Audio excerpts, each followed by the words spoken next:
Man, I dig that beginning. I so dig that beginning. What is up, Stig? The moon.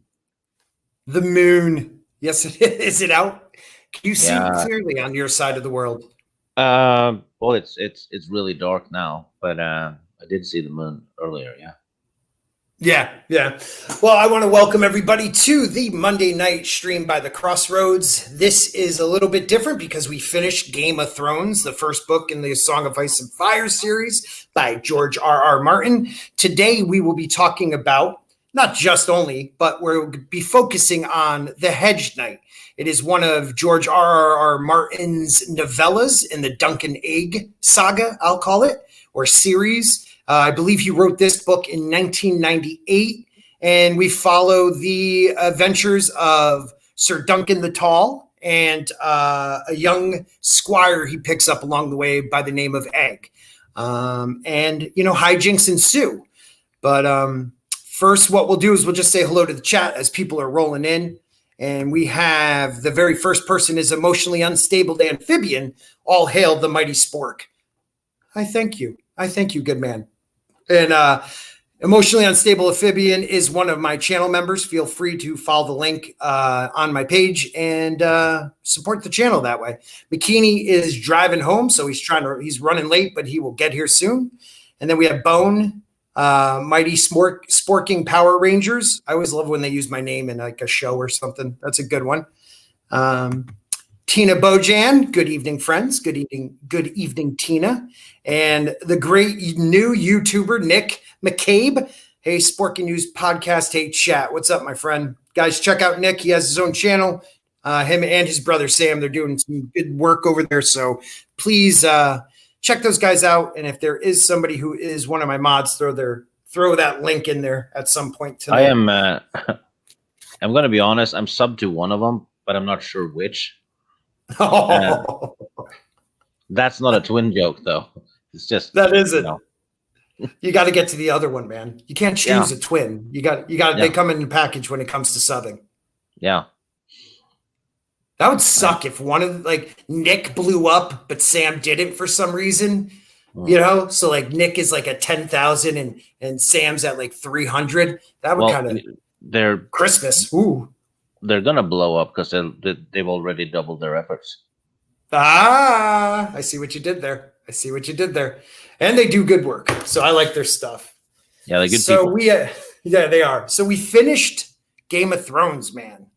Now that we're a week over our 7-month journey, anything you think about when you think about what we did? Anything that you enjoyed, we do differently? I know we've all talked about doing more chapters a week. I think the premise of it going in depth with each chapter. Mm-hmm. I think that was the right thing to do because we're doing something so everyone else is not doing, right? Not really, no. Yeah, and with all those, the panelists, everyone seemed to always pick up on different things. So almost in every chapter, we discovered something new through the other panelists and so on. Right. Which led to a lot more theories.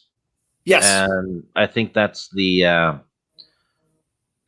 fun part about Game of Thrones. It's not just a straightforward fantasy. It's also several mystery books in a fantasy setting. Yes. And I think Tauriel touched on that one because she reads it as a mystery book. Right. Which is why she picks up on the little things that we miss. Which is amazing for a first-time reader. What she picks up on is awesome. Oh, she's sitting there making notes. She is that hooked. It's awesome. I'm so glad that got us going through it got her hooked. I hope we got more people hooked too. Because all right, let's put it this way: the Game of Thrones show started out so strong, and a lot of people I knew jumped on reading because of the first season of Game of Thrones, which I was happy for because I already read. I read through Game of Thrones before the first. I heard about the show coming out, and then the show came out, and I finished the books probably in the next year and a half. And then, for the first couple seasons, it was fun. It wasn't exactly the books. The books are always better. I don't know there aren't many shows or movies that are better than the books. If you have one, put it in the chat. There aren't a lot. There are some examples. Yeah, Jaws. Jaws. Okay, so I didn't read the book. I'm taking you. Yeah, the movie was better. I mean, the movie's a classic. Yeah. The movie is definitely a classic. What up, Sam? Glad you're here, buddy. So the show started off so well because they followed the books that were written by a guy who had spent years crafting the books, right? And then it got replaced by a few weeks of half-assed writing by the showrunners after that. So spectacle. It's if the writers can't respect the source material, why should the viewers respect their fan fiction? Right. And I'll go as far as the writers, not the showrunners, but the writers, even if they did respect it, I'm sorry, they're not on the same level as George R.R. Martin. They don't know what he's thinking. They don't write nearly, no one really does. I mean, for me, he's one of the best. The way he writes. They're not even on the level of the Twilight writer. Right. Right. Yeah, that's true. Yeah, because she could keep a coherent story. Right. No. Right. And I've heard a lot of people actually say the Twilight books, which I didn't read, are better than the Twilight movies. But I would say most likely because the person writing it, that's their heart, that's their soul, that's their mind, it's their creation. And George created a history, a lengthy history that if you don't comprehend it and don't eat it up like people on YouTube do, and there's some great channels that do it, how are you supposed to write without his guidance? I mean, that final episode, Stig, is like, I don't know. I think somebody broke it down to it's like an hour and something, like almost 90 minutes show. And there was 17 minutes or 18 minutes of dialogue in the finale. Yeah, it was mostly people walking and staring. Yeah, it's like Michael Bay did it. But a lot of people got upset about season 8, though. But I'm sorry if you forgave all the bad writing in season 5, 6, and 7, you got the season 8 you deserved. Because changes and mistakes have ripple effects. And yes, they do. And they culminated in season 8. Yeah, and that's where everyone saw it. Everyone saw the collapse. And if you didn't, that's all right. If you're a big fan, I'm actually happy about your ignorance to it. And I don't mean ignorance in a rude way. I mean it in you were able to watch this show and not be taken back on how they twisted it and just dropped it, I had a blast with season 8 and all the meltdowns because I called it in season 5. I said, yeah, this is going to turn out badly. Yep. Because they're abandoning the books and there's plot holes everywhere and people were just, oh, you're just a book snob and you're negative. Oh, I hate that. Let's wait and see. I hate that. I hate the book snob thing. It's no, I'm not a book snob. I know what the story is supposed to be, and this isn't it. And when you call somebody a book snob, it's just because you didn't take the time to read the book. And that's what I was trying to get at. I've had a few people that read the books along with us, like Tauriel and even Miss Martin Muses. And then we've had other people that have been listening to our summaries and haven't read the books yet, but enjoyed our summaries so much they plan on reading the books. So I'm glad we can motivate people to read the true work, the art that George, created, because the guy's a master. And I pray that he finishes the books, but what he gave me is fantastic. It changed my life. I just hope it ends. It's going to be interesting when book 6 comes out. Oh. And we get to see just how much Benioff and the other guy lied, because they were sitting there in interviews saying, "Oh yeah, Stannis burns Shireen in the books." There's almost no chance of that happening. Okay, so The Stannis thing, I can't say yes or no, but Danny turning, George has already said that, or someone has said, George has said it didn't happen. There's an article out where a source talked to George, and the three things that George gave him, they kept talking about three big twists were, what was it, John? Then they say it was Stannis and Shireen, which I still don't. If he does it, it's not going to be over a snowstorm. And the last one is Bran being king. None of it was Danny turning. And even if Danny does turn, George will do it in a way that we understand why. Yeah, but if Stannis burns Shireen, he has to travel back to Castle all Black. The way back up. All the way back up to Castle Black. That means he's either won or lost. He's not dead at the Winterfell battle. Exactly. And if he wins Winterfell, why would he leave the castle he just took over to go get his daughter to burn her? I don't know. I could see something happening with Melisandre and Selene, Queen Selene, right? Queen Selene, burning her for some reason. And I think she's gonna get burned to raise Jon. I could see that. I could see that too. What they did in the show for Stannis to burn his daughter, and she is like the only one that makes Stannis smile, the only one Stannis actually loves, to burn her for a freaking snowstorm is bullshit. Yeah, and if you think about it, Stannis has stopped following the Lord of Light basically because they keep asking him to sacrifice troops, right? In that chapter, but he just tells them to pray harder, and he also said if he dies at the Winterfell battle, his troops are to put Shireen on the throne. Yes, that's in the sample chapter we read, correct? Yeah, and he's captured Theon as well, and he doesn't plan to sacrifice Theon. He plans to execute him. Right. And even executing him, I don't think he plans on it. I think he's using it as a tool to control some different factions. Because I think he realizes he's a bargaining chip. He could use him to control. I mean, having him, the North loves that he's chained up and hanging on a wall right now. Oh, by the way, everybody, spoilers. We might say some spoilers. This is not like our Game of Thrones read through, so I apologize if there are spoilers that we've already said.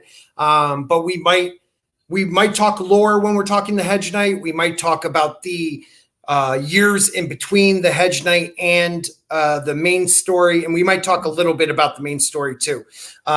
So again, apologize about that. But who knew with $1.49? Is that a European one? It's English pounds. Oh, that's a pound. Nice. Back to the pound. I love it. He just pounded you. Oh, who knew? I can't see what it is from StreamYards. I don't know could someone tell me what it is, but no matter what, thank you, who knew. You are a huge supporter of the channel. And really, I can't tell you how much it means to me, guys, that there's big channels out there that people support, and like just to support some of us smaller ones, it means a lot. It really does. I don't say it enough because I feel weird thanking people for giving me money, but I really appreciate it because it is going towards the channel once I get my pin and everything with YouTube going. But I appreciate everything you guys do for me. And that includes everybody who's ever sent a super chat or is a member too. I actually gave my first super chat today. And no way. And I did it almost the same way as when I make videos. Because I sent money to Teresa and had her super chat the money to Culture. That sounds just like, I forgot I was supposed to jump on Culture stream. I was on the phone with my kids. Congratulations to Culture Casino. He hit 1,000 subs. He's monetized. He's doing a celebration. Oh, it was a hot dog. He's doing a celebration. I apologize if I didn't make it over there. I'm on the road, so when I get a chance to talk to my kids, I take it. But I'm so proud of that dude. But that was nice of you. That's awesome. You there? Yeah. Yeah. Oh, okay. I got a little nervous there. Got a little nervous. You know No, how the no, hotel stuff is. I was, Thinking. I was slowly, silently agreeing. Yes, silently agreeing. I like it. I like it. So yeah, enough about Dan and Dave. If you guys haven't read the books, please do. And if you want to maybe not read a big book, start with these novellas. The Hedge Knight takes place about 90 years before the main story of A Game of Thrones. It is in a different time. The Targaryens are still in control of the Seven Kingdoms. And it's really neat to take a look at. You're going to meet some people's great grandparents, some people's grandparents. It's just an interesting, it shows you the Targaryen family and some of the reasons why the succession of the kingship went a certain way. And it has to do with these stories. What do you think about these stories? Yeah, he wrote these stories for a reason, and it fits with the main story, especially the third short story, which we'll probably talk about later. Yeah, that one has characters from the main series in it, and I think if he does the fourth one, that's to take place at Winterfell, that one will absolutely tie into the main story. But I think he might have held that one back because it might have spoilers. Yeah. I think that's probably a smart thing to do. I don't want to spoil. That third book is fantastic in this novella, and there's supposed to be, I think, like 5 of these, aren't there? Yeah, you know what would be cool if he included the fourth short story in Winds of Winter as a apology to the fans for taking so long. That would have been cool. That would have been real cool. Yeah, because I know he has worked on it, and a short story isn't, that those stories aren't as complicated as the main books, so he can whip those out fairly fast, I think. Yeah. Yes. Yeah. I mean, yeah. What do you see as the difference between the two novels, the novels and the novellas? What would you say is the biggest difference, so people that haven't read them can understand? Well, the novels have piles of point of views and 400 characters that tie into all of the point of views and stuff like that. The Dunk and Egg stories are just 2. It's Dunk and Egg. That's it. And the people they encounter along the way. There's no extra chapters about the barmaid they encountered and stuff like that. It's very straightforward.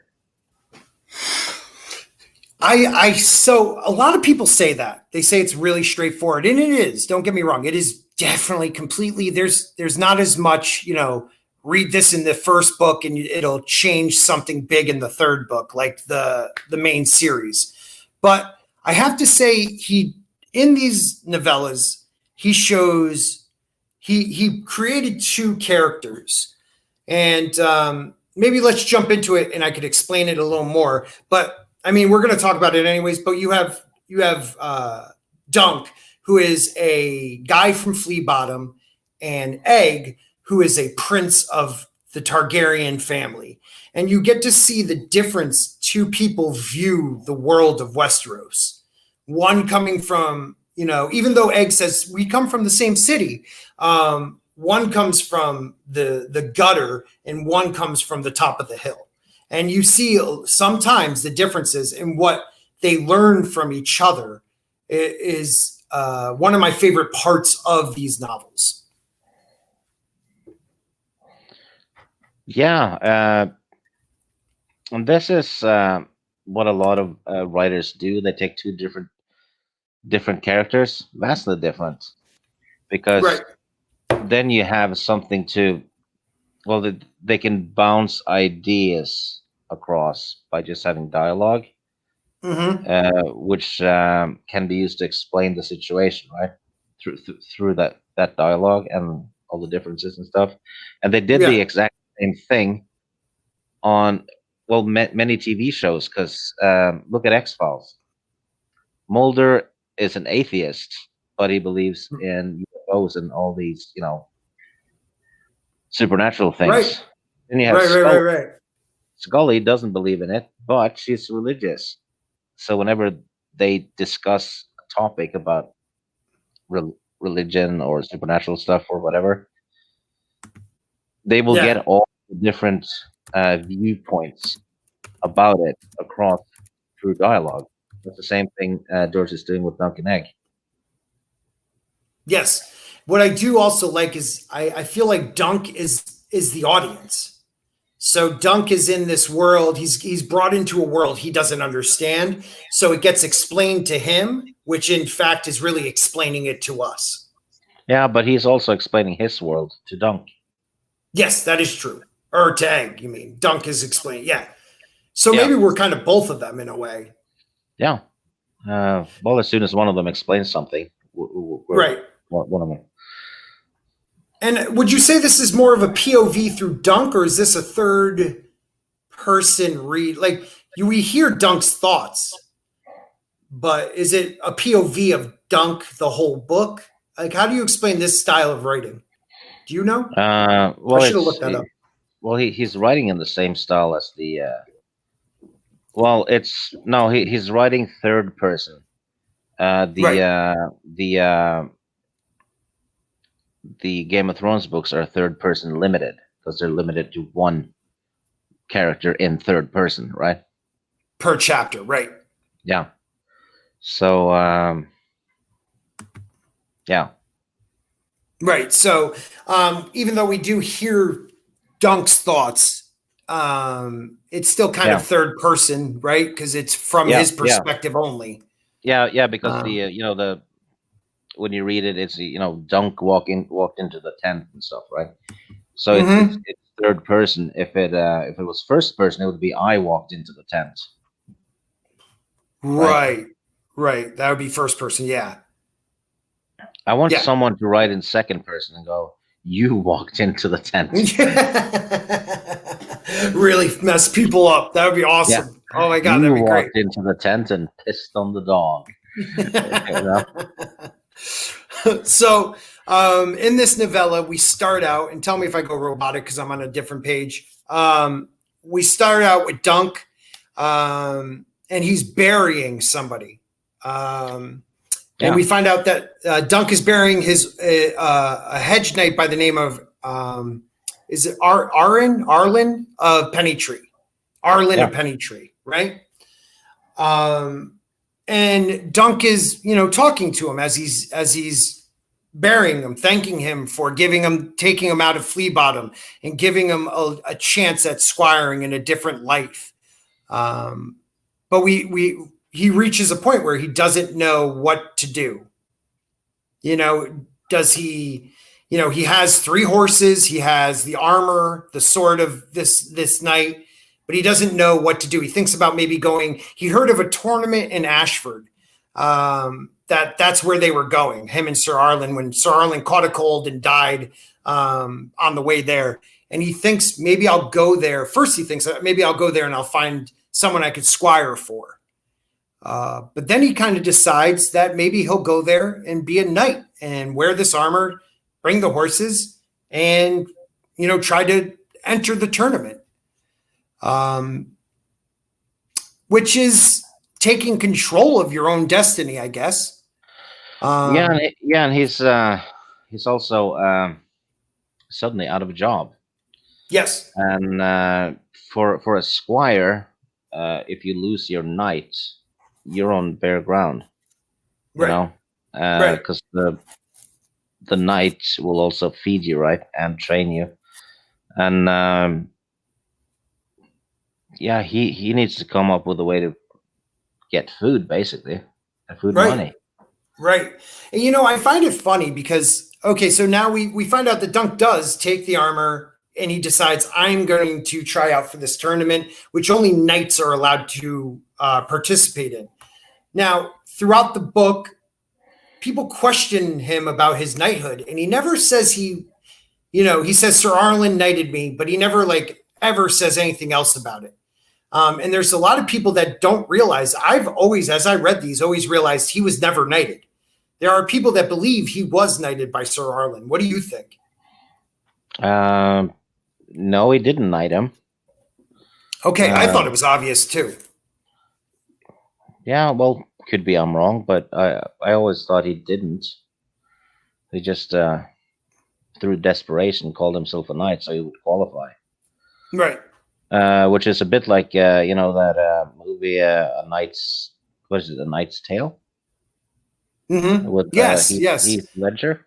Sir Elric von Liechtenstein. Yep.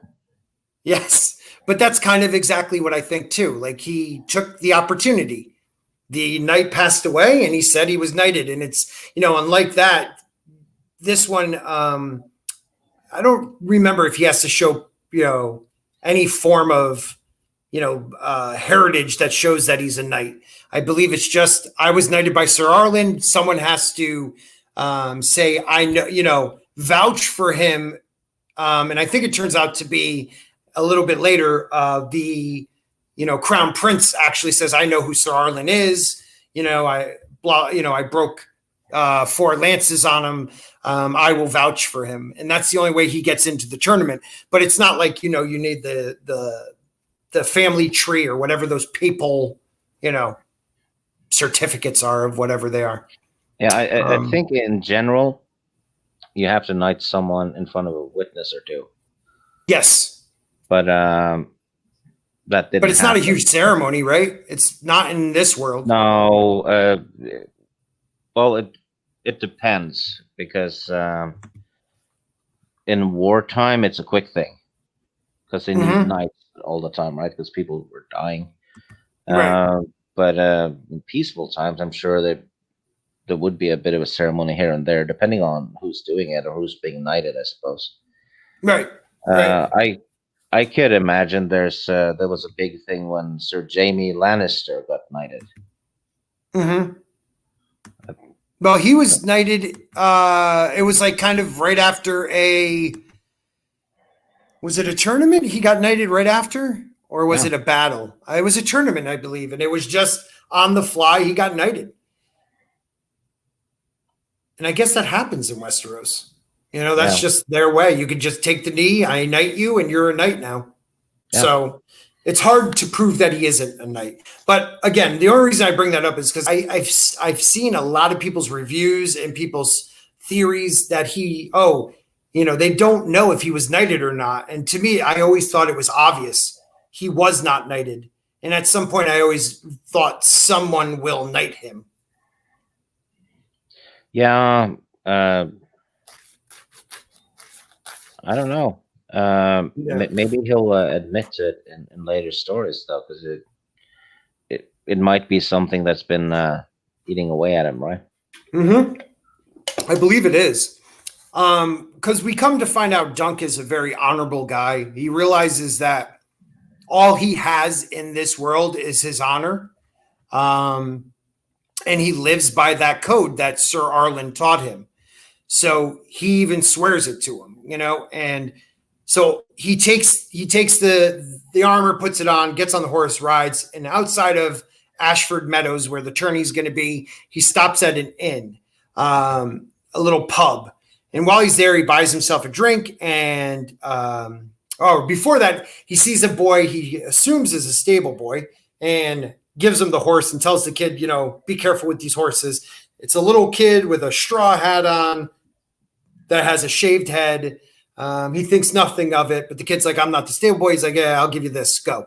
So he goes into the bar, the pub, buys himself a meal, and there's a lordling, a drunken, blonde, silvered-haired lordling that is like out of his mind drunk, looks up and sees Dunk, and he yells at him, and he yells something to the effect of, I dream of you. You stay away from me. And Dunk has no understanding who this kid is, but it turns out to be one of the Targaryen princes. So outside, the stable boy is riding when Dunk comes out, he's riding his war horse, and the Hedge Knight tells him to get down or he's going to clunk him on the head. The boy asks if he could be a squire. Dunk says, thinks he's the innkeeper's son, even though the boy is bald and has indigo eyes.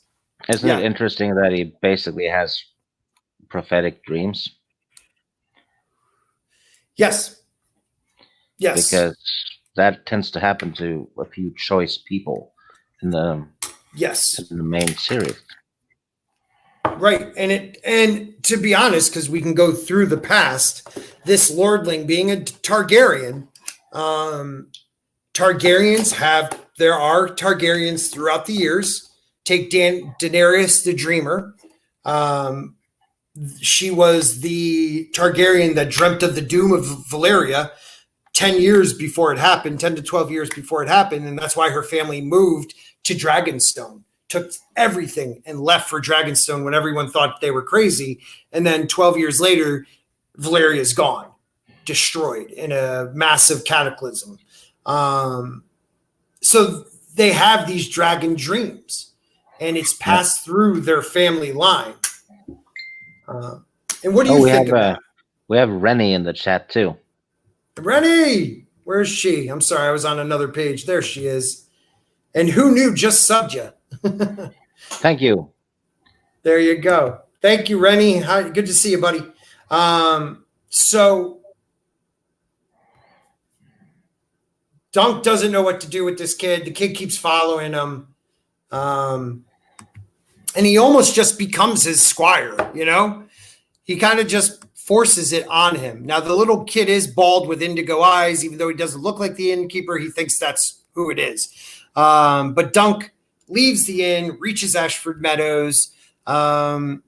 He sees all these bright pavilions of knights and lords. And it's a stream. I mean, just along the woods, just a long stream of tents. This is going to be one of the biggest tourneys in a few years. Dunk recalls go ahead. Yeah, this whole story, in a sense, felt like a medieval 80s sports movie where the underdog is set up against, the odds. And, Yeah, like you said backstage, like Karate Kid. Yeah, he has a sidekick and, Yeah. I have another idea on it, but I'm going to hold that till a little later. So Dunk recalls the old man's stories of how he saw the last of the Targaryen dragons when he was a young boy. And Sir Arlen mentioned that the summers have been shorter since the last dragon died, and the winters longer and crueler. So that is one of the first hints in these stories, in any of the Game of Thrones stories, because this was written in 1998, that the seasons in Westeros have a magical effect to them. There's magic that causes the seasons to react to different lengths. That is the first time we've gotten that. Also, it associates the dragons with summer. Yes. Which is interesting since they call Bran a summer child. Oh, summer child. So I think Bran is going to warg into a dragon eventually. I mean, that was one of the biggest things he said. The crow, the three-eyed crow, said to him in his dreams in a Game of Thrones, you will never walk again, but you will fly. Yeah. So I always assumed he would fly in dragons. It would be a dragon he wargs into. But I don't know how that would work. I know he's a very powerful green seer, but does he have, dragons are very powerful magical items. Yeah. Is he that powerful? Didn't he just eat something that would make him more powerful? Yeah, he did. But is that common for seers? I don't know. You know what I mean? Like, I don't know. I don't know. We're going to find out, I hope. I think I'm onto something, though. I do. I like that. And we're going to keep an eye on that, too. because I think it might be, if it does happen, it's a huge point. Like and the Ragnarok theory, right? Mhm. That I firmly believe in. Bran is Fenris, the giant wolf, and during Yeah, Ragnarok, Fenris will swallow a god named Frey. Well, we do have a Frey in Game of Thrones, don't we? we do. We have Yeah, a and Frey that they don't yeah, like. yeah, and if it says swallow, so I can, if a dragon swallows Walder Frey, uh, th- while Bran is walking into him, that would fit, That would fit. I and it's love not the that far Ragnarok fetched theories. either. No, it's not, to think he would want revenge. Yeah. Uh, for those of you watching that hasn't heard about that, the Fenris wolf is one of Loki's children. Loki is in a cave before Ragnarok happens. He's chained up in a cave.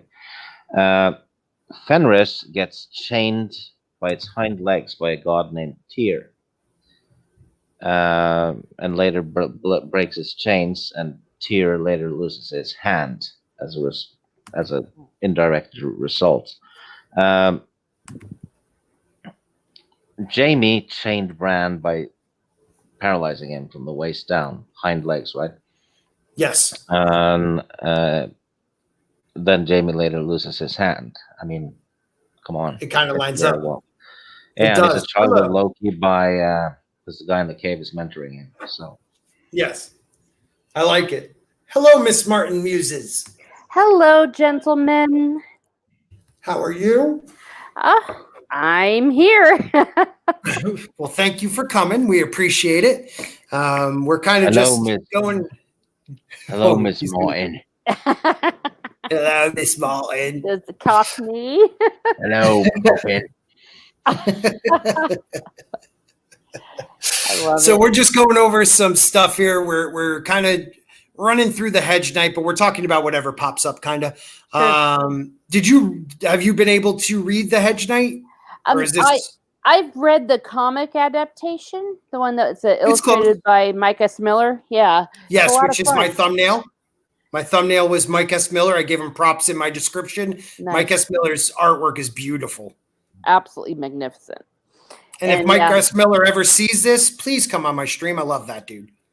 Oh, well, there we go. Well, There we you can go. talk to him. Yeah, I had the pleasure of meeting him, and he actually signed all of them for me. And I offered, because it was at a con, I offered to pay for him to sign them, and he was like, "Oh, hell no," And so he signed all my Game of Thrones comics I had, the graphic novel adaptations, and I also got bought a Khaleesi off of him of Daenerys with the dragons.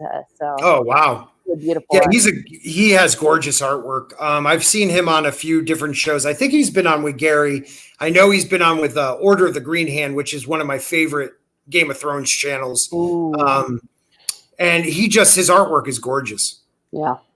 And he really bases it, of course, off of the books, and he works in tandem with George R. R. Martin on tweaking them and everything. It's just so, I think, so cool. In my opinion, that probably those graphic novels are probably the closest we'll see to a visual adaptation of the vision of the books.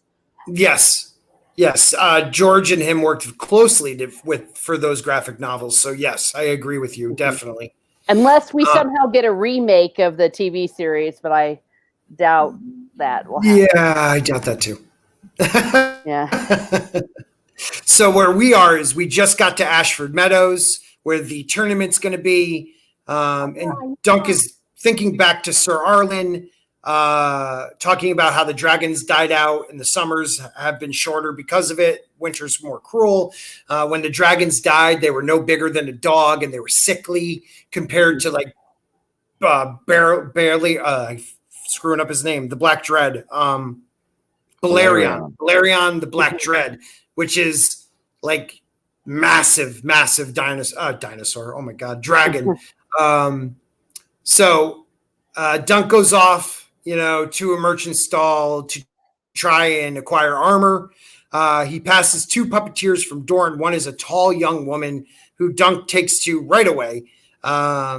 But he's bartering with this guy, Steely Pate, for a full set of armor, trading some of the old man's armor to reduce the cost. He pays Pate in part and promises him the rest on the morrow after he sells one of the old man's horses. He has 3. He has to sell one. He feels that if he can win even one pass in the tourney, he could buy back the horse and live on the coin left over for a long time, perhaps a year, until he takes service with the Lord. So then Dunk returns to his camp to find the boy. He finds this kid who's named himself Egg. Dunk takes him on as a squire finally because the kid won't quit, surprised at the boy's persistence. The next morning, Dunk visits Lord Ashford's steward to enlist in the tourney, but he is told someone needs to vouch for him. As he leaves, the Targaryen party is arriving with all their retainers. A princeling mistakes Dunk for a stable boy and insults him when he claims he's a hedge knight. On the way to pay Steely Pate, Sir Stefan Fossaway asks Dunk to spar, and the Night Squire Raymond becomes Dunk's friend. So they spar a little bit, blah, blah, blah. The Hedge Knight then seeks out Sir Manfred Dundarian, which these names are important in the main series. Dundarian is important. Fossaway is even important. There's 2 Fossaways in the main series, and we find out why there's 2 different houses in this book, which is kind of cool. Mm-hmm. But he seeks out Sir Manfred, whose father, Sir Arlen, once took service with, but Sir Manfred doesn't know him, doesn't remember Sir Arlen. Then he goes and speaks to Steward. Dunk enters the Great Hall of Ashford Castle and overhears a discussion between the Crown Prince Baelor and his brother Maekar. The younger prince, always in the shadow of his greater brother, which is Maekar's the younger prince, is hoping that his sons will outshine Baelor's in the tourney. But 2 have run off, Darian and Aegon. And Maekar has sent one of the Kingsguard to find him. Maekar noticed Dunk, who tries to explain what he's doing there. Lord Ashford and Maekar dismiss him, but Baelor remembers Sir Arlen, who broke 4 lances against him in a tourney years ago at Storm's End. Baelor vouches for Dunk and advises him to change the sigil on his shield, as only true-born sons may inherit a knight's armor. So this is a cool part of the book because we meet Baelor Targaryen, who is half Targaryen, half Dornish. And was he the one who created or is on the Sept of Baelor? No. That's prior to him. Prior to him? Yeah. No, I'm sorry. Yeah, is Baelor prior or is he right around this time? I forget. I want to say he's earlier than this. There is a Baelor that becomes king for a little bit. And I think it is actually Baelor the Blessed you're thinking of. I want to say he becomes king after there's like a spring fever that kills one of the Targaryen kings and his son.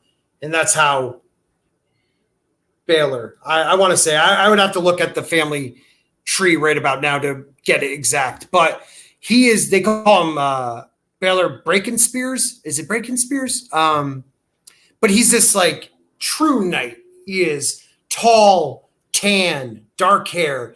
He doesn't have the Targaryen features. He looks more Dornish, but he is a knight's knight. He is an honorable man, and the lands love him. I mean, he's just a great prince to be. Kind of reminds you, and his father's not as well liked, but the son is really well liked. Kind of reminds you of some other one down the road. The son that's well loved, but the father not, people want him off the throne kind of thing.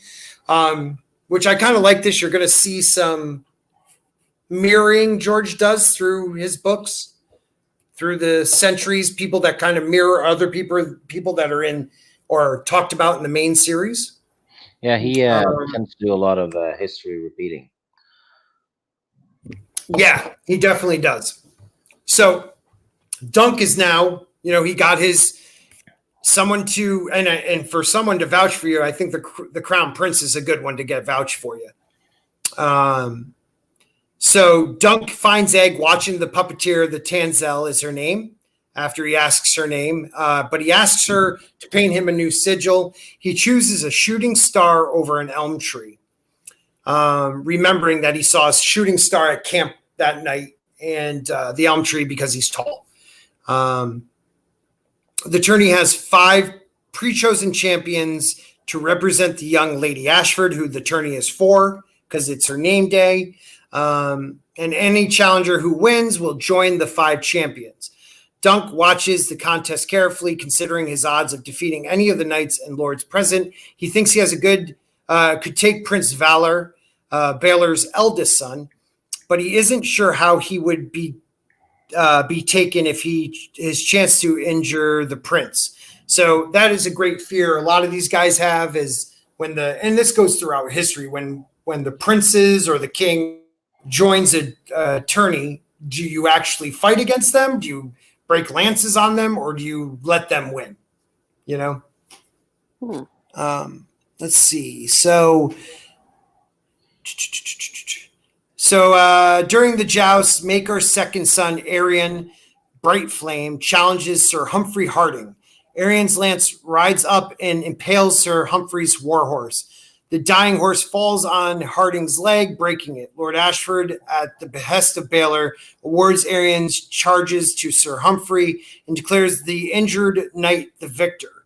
So Baylor believes his son actually planned on hurting the horse. And Baylor, being the honorable man, says, nope, you win and you get the winnings. So again, you see like the greatness of Baylor and the king he could be. And it seems like, at this moment, Egg knows all the knights, all their signias, everything. And he believes Arion did it on purpose also. So we start seeing how knowledgeable Egg is about the Targaryens, about all the knights, right? Dunk not realizing anything, just this kid knows a lot about knights. What are you going to do? So we'll jump ahead. Dunk that night shares wine with Raymond Fossaway, and Egg comes running in for his aid. Arion has knocked over the puppeteer's booth and has grabbed Tanzel. So she had a puppet show with a dragon being defeated, and he took disrespect because the dragon ought never lose. She meant no disrespect because it was just a story about a dragon, not the Targaryens. So he starts to break her fingers, and without even thinking, Dunk knocks the shit out of the prince, knocks him on his ass, knocks out several of his teeth. Arion's men grab Dunk. They're about to kill him until Egg tells them men to unhand him. Arion asks, the men are laughing at him, and he pulls off his hat and his jacket and exclaims, do not harm this man. And his brother's like, where did all your hair go? And Dunk is still not sure what the hell's going on. Egg just explains, I cut it off, brother. I didn't want to look like you. And that's where Dunk realizes, holy crap, this kid who's my squire is actually Aegon Targaryen, one of the sons of Maekar. Boom. Yep. Okay. That was fun in the comic when I read that graphic novel. I didn't realize that. And that's, if you don't know the story, it is a great reveal. Because this kid's a little cocky bastard, and he's knowledgeable, but he doesn't want to listen, and this and that. And you kind of get the understanding now why. Because he was raised a prince. He doesn't have to live, or maybe not a prince, but he's raised a Targaryen. He doesn't have to listen to anybody. Only people that can tell him pretty much what to do is his dad and the king. So you see why he acts the way he does. You guys have anything to say about this? Well, just that I went in completely cold to this, and I did not, I knew about Egg from the TV show or whatever you call it, Aegarian or whatever. But the fact that's what that little boy was, it just didn't cross my mind. I don't know what planet I was living on, but it was fun when I realized who he was. I'm with you. I didn't know who Egg was when I first read the novel. Yeah. I thought that was such a great thing. I was like, oh my God, kid is pretending he's actually, a Targaryen. And you see, I love just Dunk's reaction. Like, you're a lunk. How didn't you realize this? He keeps calling himself Dunk the Lunk, like he just doesn't really think highly of himself because he's just from, Flea Bottom. So Dunk's thrown in a cell. They're going to figure out, if he's facing death or maybe, some price of blood, he's going to have to pay for hurting and knocking the teeth out of a prince. Yeah. Dunk feels betrayed by Egg, never having suspected the boy is Maekar's youngest son and nephew to Baelor Breakspears. Later, Egg visits Dunk and apologizes, telling the Hedge Knight that his uncle wants to see him. Baelor admits to Dunk that he might have done the same to Aerion, but is a prince of the blood. For his action, he will be tried before Baelor, Maekar, Lord Ashford, and Lord Leo Tyrell, Ashford's liege lord. So we meet a Tyrell in this story. Baelor tells him that he will seek leniency, but even then, Dunk may lose both a hand and a foot for striking Aerion. The prince does explain to Dunk that he is right as a knight to seek a trial by combat. So it is Baelor that gives him that idea. Mm-hmm. So the next day he does, and Aerion then demands, well, I want a trial by 7, which this will be the first time in 100 years the trial by 7 is actually called. Now, do you guys know what the trial by 7 represents? Yeah, the 7 is the 7 gods. Yes. Yeah, that's what I was assuming. Yeah. Yeah, there's 7, basically 7 sins you need to defend against, in a sense, right? 7 accusations. Yes. Also, there's also a Baratheon in this story. Yes, and it's one of the more known Baratheons in history. Lionel, I think. Lionel. The Laughing Lion. Or the Laughing Storm, excuse me. The Laughing Storm. Yep. So they're going to have... So Dunk now has to find 7 or 6 other men to fight with him. And he feels definitely at a disadvantage because the Crown Prince or one of the princes could just have the Knight's Guard, the King's Guard fight for him if you really wanted to. So Dunk goes first to the Fossaways, and Sir Stefan promises to find him 5 more knights to take up Dunk's cause. Raymond is less confident, feeling his cousin may know these knights, but they probably don't know him. Later, Egg and Darion arrive. They tell him that their father and all 3 Kingsguard members presented at Ashford will fight in the trial. Egg promises aid in finding more knights, and Darion promises Dunk that he will fall on the first pass and withdraw his accusation. Accusation. Now, I'm trying to remember because Aaron demands a trial by 7 because Darion, to make up for his absence. Oh, yeah, because Darion also accused Dunk of being a robber who stole Egg from him because he was supposed to be keeping an eye on Egg, but he was the drunkard that dreamt of Dunk. So because of that, he wants to fight for Dunk, and he will fall and take away his accusation because he feels ashamed.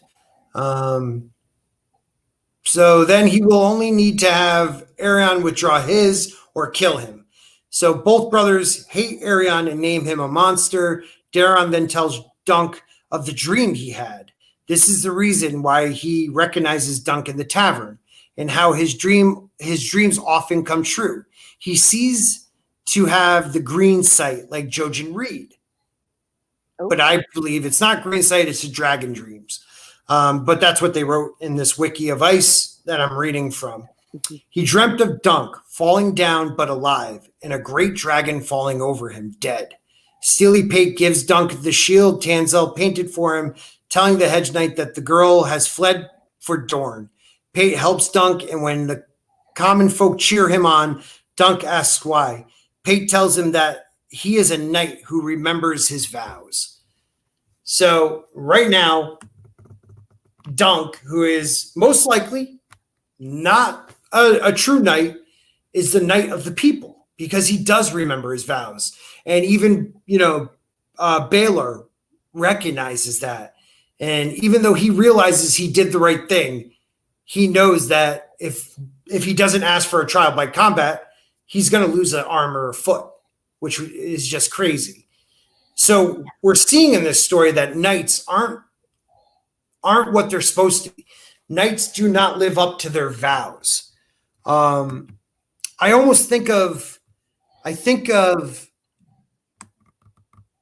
it as almost an Arthurian type thing, where Dunk, a poor boy from the gutters, picks up a sword and becomes a true knight.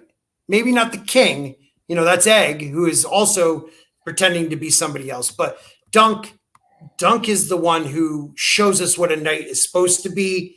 George then shows us what knights really are. I don't know.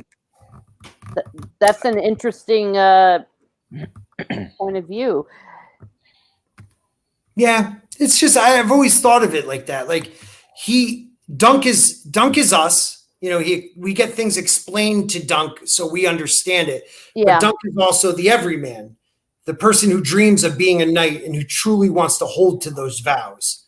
And he gets tested, and he keeps to it. He reminds me a lot of Sir Davos. Yes. Because he's also from Flea Bottom, and they have the same moral code. Right. I mean, and humble beginnings. Isn't that right, Sir Davos? He's the king of the North. But you're absolutely right, man. Like, they both will do what is right, even if they know they might be punished for it. Yeah. Davos thinks about it more, though. It's actually interesting that we have 3 characters from Flea Bottom in the story, and all of them have the same moral code, because Gendry has the same thing too. Yeah. So it's like they breed good people in Flea Bottom, actually. Yeah, and all you hear is the filth and fight, terrible people of Flea Bottom. But anytime we get represented, except for one that we know of, which is Bronn. But even with Bronn, he has an honor to him. Yeah, I don't think he's from Flea Bottom. I see. Doesn't he state that though at some point, or am I confusing it with the show? I just don't trust him. Yeah, I think it's a sham too. So you have a valid point. I didn't think of it that way. Let me quickly say congratulations to the Great Culture Casino. I'm sorry I didn't make it to your live stream, my friend. I saw that it was great. I'm on the road. I had time to talk to my kids, and they wouldn't let me off the phone until this stream started. So thank you, man. You deserve all the growth that you've had. You're going to go far, dude. You're going to surpass me. You probably already have. You're going to fly, dude. You put on great stuff. It's not a growth, though. It's his real hair. You sure? Are you sure it's his real hair? I don't know. Well, it's one heck of a fine head of hair. It is.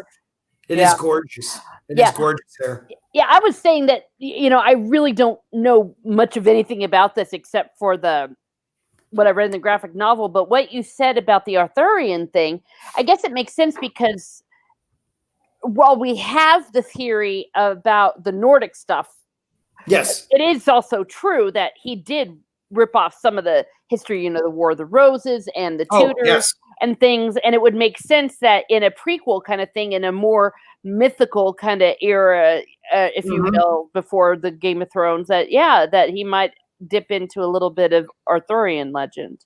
Yes, so it's not spoiling the books because the novellas, because it is in the history books and it's spoke of in the main series, but Dunk goes from Flea Bottom to, the highest level a knight can reach, captain of the King's Guard.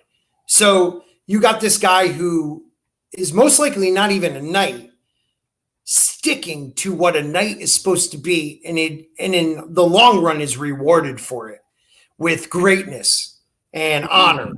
And so I always just in my head assumed that was kind of the part of European history or mythology he was taking from, not the king, but someone who came from nothing and stuck to honorable ideas, reaching the height of what he can reach. Yeah. Well, it also helps that he's tall. He's huge. Oh yeah. And when he lacks in skill, he makes up in size. Also, he can reach things easier. Yeah. Yeah. And in a way, it almost seems like it was a better time. I think we were conditioned a bit because of in the Game of Thrones, the first book, with it all being Baratheon and all them. But, maybe things were kind of better when the Targaryens were around before the nutty one. Yes, I would say there was more stability in the realm, but you also had the Dance of the Dragons. You had multiple multiple Blackfire rebellions. So there wasn't always peace, but you had a monarchy that reigned for almost 300 years. Mm-hmm. So there was stability in that. Okay. You know what I mean? And when they had the dragons, there was more peace because no one would act out against them. Yeah, basically they had the nukes. They did. So with Dany bringing the nukes back, it's like, how many people want those nukes destroyed because they gained power when the dragons died off? Oh. That's why there's a lot of theories about that. Understood. Okay. Yeah, right. That's fun. Right. So, and then don't forget, we are reading this in the first person, so it isn't but even in the main story, when they talk about Robert's Rebellion and the knights of that era and the people of that era, they're always romanticized. Mm-hmm. But I bet you if we read about that era from first person or POV, it would be more dirty. And mm-hmm.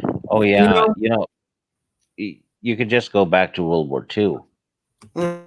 In our world, because that one's being romanticized, right? Right. Great heroics and all that, and sure it was, but it was a hell of a lot of really bad stuff too. Well, the Revolutionary War.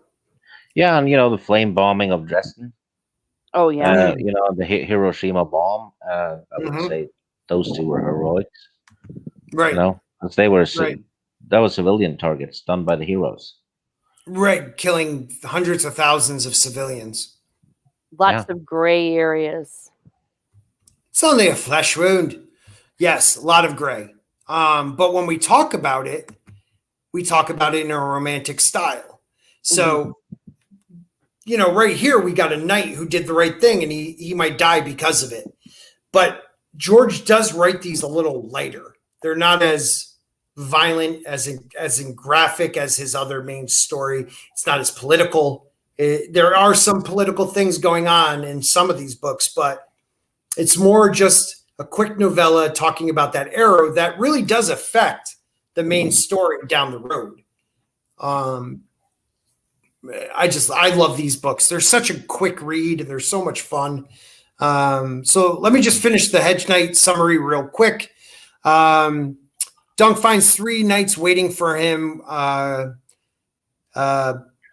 At one point, the guy Pate tells him, knight who remembers his vows. That's where we left off. So Dunk finds a few knights waiting for him, ready to take up his cause. Sir Robin Risling, Sir Humphrey Beesbury, and Sir Humphrey Harding, who seeks revenge for what Arion did to him, killing his horse.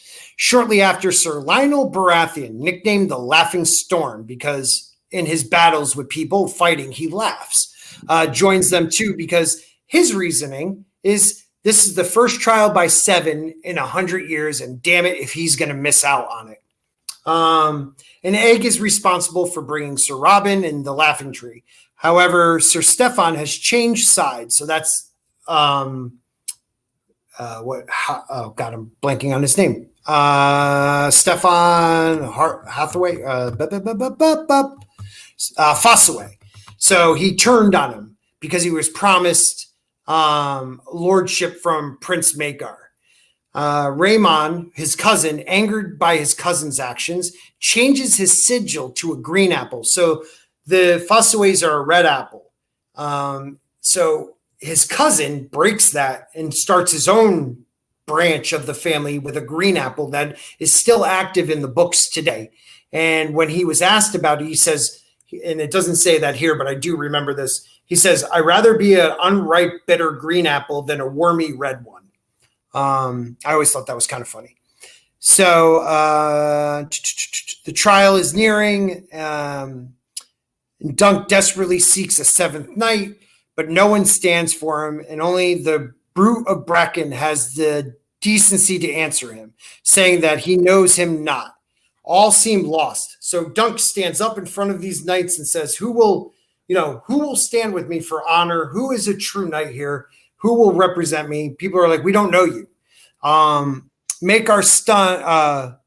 All seems lost until Prince Baelor rides in wearing his son's armor. Makar is stunned, questioning his older brother, and Baelor responds, "This man protected the weak, as every true knight must. Let the gods determine if he was right or wrong." So Baelor informs them that he will handle the king's guard, since they are honored bound not to harm a prince of the blood, and can only defend themselves against him. The jousting begins, and true to his word, Darion falls and withdraws his accusation. The fighting is fierce, but Dunk finally resorting to his basic instincts. So he's losing to Arion because Arion fights better than him. He's trained better than him. So Dunk goes back to flea bottom tactics, rips Arion off the thing and brings him into the mud, flips him over, overpowers him, takes his shield and is about to crush him with it and tells him to yield. The prince yields and takes away his accusation. Badly, though, Dunk is badly hurt, sees that both of the Humphreys were killed and two of the king's guard knocked unconscious. Dunk falls down from his injuries and sees Baelor standing over him. The prince summons his maester to tend to Dunk, and the Hedge Knight tells Baelor that he is his man. Pate and Sir Raymond tried to take Baelor's helm off. They notice that the prince is talking weird all of a sudden. When they pull his helmet off, half of his brain comes with it. And he drops dead. So the crown prince died during this. The great Baelor Breaker Spears dies, which everyone in the Seven Kingdoms loved, and Dunk never lives that down. At Baelor's funeral pyre, Dunk tries to make sense of why the gods deemed that such a great man should fall and a Hedge Knight live. A couple days later, Makar visited Dunk. So now Makar is the crown prince, remorseful in his knowledge that it was his mace, so Makar's mace, that killed his own brother. He did not mean it, but he knows from then on, people will always assume he took that chance to kill his brother.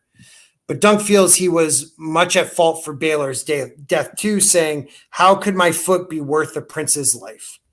Makar tells Dunk that he has sent Arion off to Lice and that his son Aegon will squire for no one but Dunk.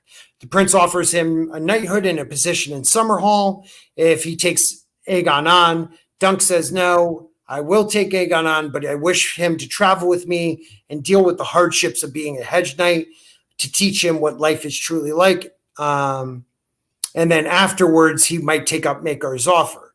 The next morning, Egg arrives at Dunk's camp, and the two have an urge to visit Dorne, perhaps to catch up to the puppeteer. The end. And it's just a great story. What do you guys think about this first one? As I drop stuff, sorry.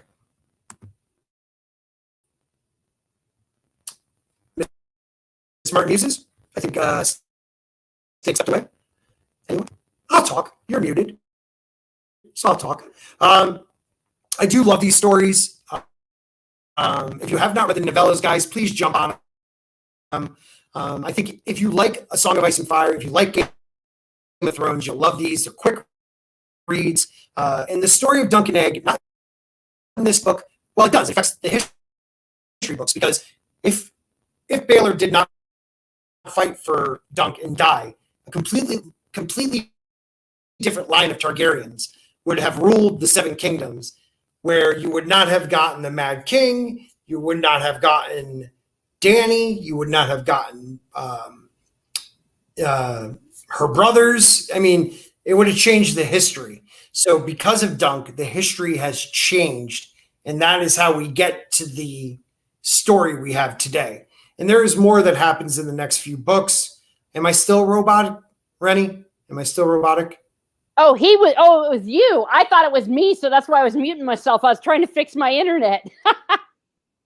Oh, okay. I was wondering where everybody went. It was RoboSport. The guilty That's one. all right. RoboSport is. I love that. That's the term now. Any time someone goes robot, they don't say robot. They say RoboSport.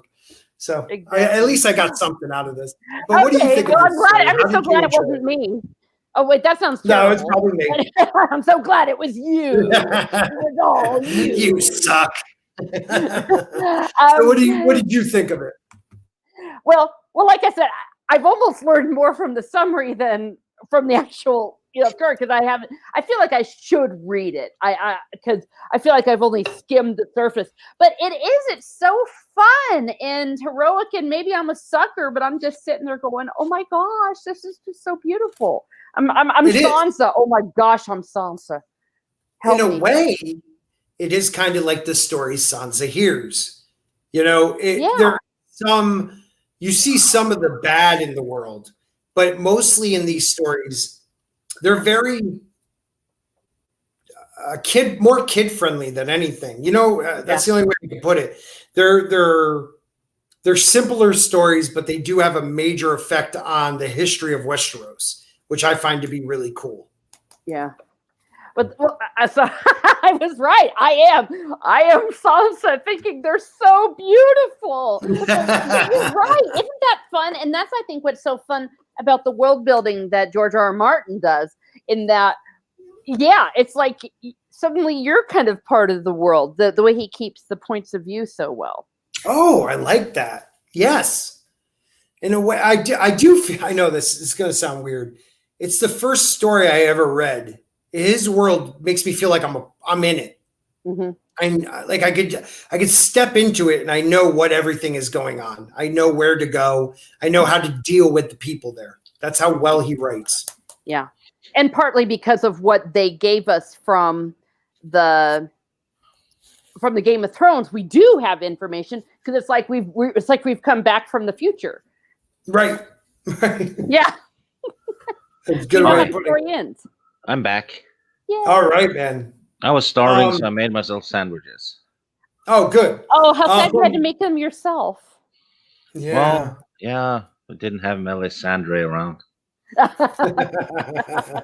So how do you feel about the first book in the novellas there, Stig? Pretty good, straightforward. You can read it without having read Game of Thrones. Right. And, it's not as hard to follow either. No, it's straightforward. Yeah. It's basically Dunk and Egg begins. Yeah. Right. Because I'll say the second book is the same. It's an easier book. It gives you a little more information on the Blackfire rebellions and stuff like that. The third book is definitely more to what happened. You meet more people that are involved in the story, we'll say. Yeah. Sure. Yes. Sure. Some things that Stig just said kind of made me think, would you want to read this before the Game of Thrones? Like, just to say you've never read any of Song of Ice and Fire. What would it be like if this were the first one you read? Ooh. The way he said that you don't have to read Game of Thrones. That's what I was saying. No, you don't. You don't. And that's a very good question, though. If I read these first, I probably don't know if I would. Okay, so this might sound weird, but if I read these first, I don't know if I would have kept going. Mm-hmm.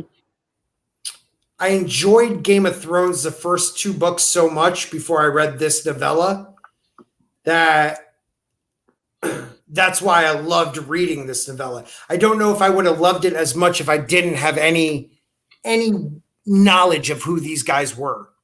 Because I knew I didn't know a lot, but I knew of like who they were and the history. I think I read this after I got the world book, the history book.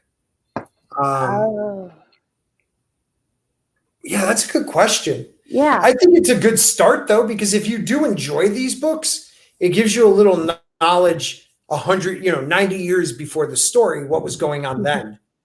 Yeah. I think when he finishes these novellas, if he ever does,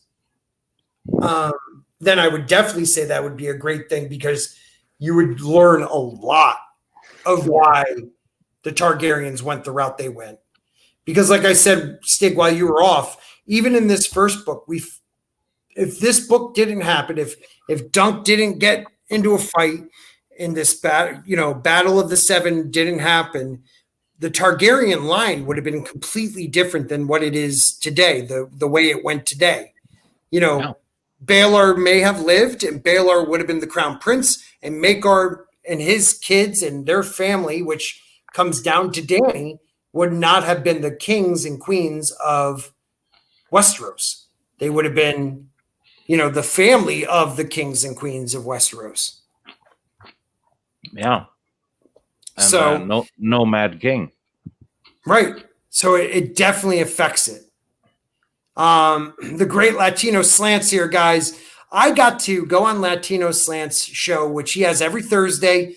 I believe it starts at 7 p.m. Eastern time on his channel.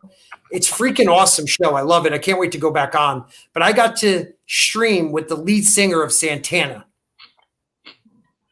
Ooh. I thought that was awesome. I was in shock when I realized who he was, because I love Santana.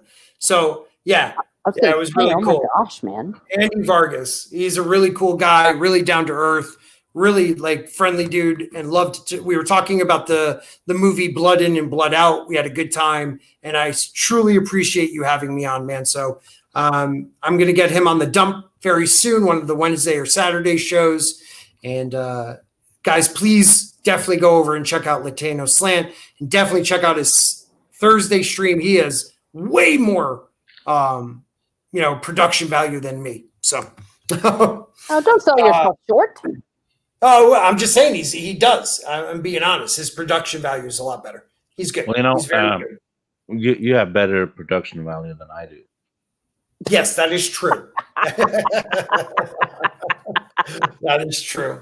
That is true. So what should we talk about next week? Are we going to stick with the books, or should we go with maybe a theory stream, or read one of the sample chapters? We haven't read them all. What do you guys think? I'm throwing it out there right now, because we're not going to start the books for a couple weeks, the next book. Yeah, I'm thinking, why not just do the second short story? Because there's just 3 of them. Yeah, that's a great idea then. And the next one is not I always forget the name of the second one. Not the Mystery Night. It's the one in between. I will find it right now, guys, so people can know what they're going to be reading. George. Yeah, I don't want to contribute to the discussion, because I'm not going to be able to make it, so I don't want to be that. Hey, everybody, read these chapters in these books. Yeah, I'll listen to them later. Exactly. All right, so what are they? They are. So we have the Mystery Night. Nope, that's not it. The Sworn Sword, written in 2002. That's another good one. And so it goes the Hedge Knight, the Sworn Sword, the Mystery Knight, and then the next book, which I hope he's not working on at the moment, is the She-Wolves of Winterfell, which I really am looking forward to reading, though. I would love to know that one. That has a lot to do. I'm pretty sure that one will tie into Hodor. Exactly. Because there is a history around this time where, for some reason, all the men were either dead or too young to run Winterfell, and it was the women of Winterfell running it, the ladies of Winterfell. And it's supposed to be a really good storyline. So I hope he gets to that part. But so next week we'll go over the Sworn Sword. I'll have a better summary for that one, hopefully. But I think this went well. I'm going to close it out very soon, because I have to get up at 1:30 in the morning, and it is 8:30 now almost. So these streams are tough, but I'm trying to stick to my schedule, guys, except for Saturday nights. I'm sorry, I won't be doing Saturday nights till I get back home, and that won't be until probably around Thanksgiving. So oh my gosh. Yeah, it's about almost a 3-month trip I've been on. So Holy crap. Yeah, it's tough. It's not easy, but it's definitely worth it. So if anybody wants to read The Sworn Sword, I think you could read it in a week or listen to it in a week on Audible. Mm-hmm. It's a short story. It's a great read. So feel free to read it so you guys can have some questions in the chat. But until then, Miss Martin Muses, where could they find you? Well, you can find me on Miss Martin Muses on YouTube, where I now and then talk about travel, cats, books, TV reviews, history, or anything that I find of interest to muse on. And on Twitter at Teresa_Martin. Thank you so much for coming in. I appreciate it. Oh, no problem. All right. And Stig, your up and coming channel. Let them know where they can find it. Yeah, don't sub because I have to do another video if I get 450. Because I do those top 5 lists every 50 subs. Oh no. So, and I don't like working on YouTube stuff. Yeah, so guys, sub him. So he has to make 2 of them. 49 subs, no more. Other than that, you'll find me every Saturday on Christie's channel for the top 10 movie streams, which are a blast. I like those. And on Thursdays, I'm the co-host, or rather, co-pilot on Alora's Star Wars EU Coffee Chat. Nice. Yeah, other than that, I'll just... Oh, and apparently I'm going to make a return to Shenanigans. Oh! Rumor has it. I might have to watch that, or at least watch it on replay. And it's going to be a retro Shenanigans like it was last year, and I'm going to write it again like I did. Nice, dude. Mm-hmm. That's a definite non-miss on Mary's channel. Yeah, it's going to be R-rated as shit, I think, because that's how I roll. Yes. It's not my problem. It's not on my channel. So. Shenanigans is a great show. I love being on Shenanigans. I always have fun on that channel. Mary Mayhem, it was a huge help to me when I first started, and I love her for that. So, guys, make sure you guys check out Shenanigans on Saturday night. You know something, Sporking? Yeah. That's where I met you, on Shenanigans. Yes. Yeah, we did my first Shenanigans. I believe you were on with me. Yeah. Yeah, because I was on all of them for a year. Yeah, no, you were on every show. And I think I did 2 with you, I believe, if I'm correct. And that was a lot of fun. We had a ball. Me, you, Rob, and Tom, and her, and one other person. I think it was Miss. Yeah. That was some good times. Good times. So this weekend, there's going to be messed up improvs. Nice. I'm going to try and make sure that every damn character in the improvs is a psychopath. That's so good. That's so good. Thank you, buddy, for being here. Guys, we'll see you on Wednesday for the Wednesday edition of The Dump, the Humpty Dump. Till then, we'll put a spork in it. And thank you for all my channel members. This is for you.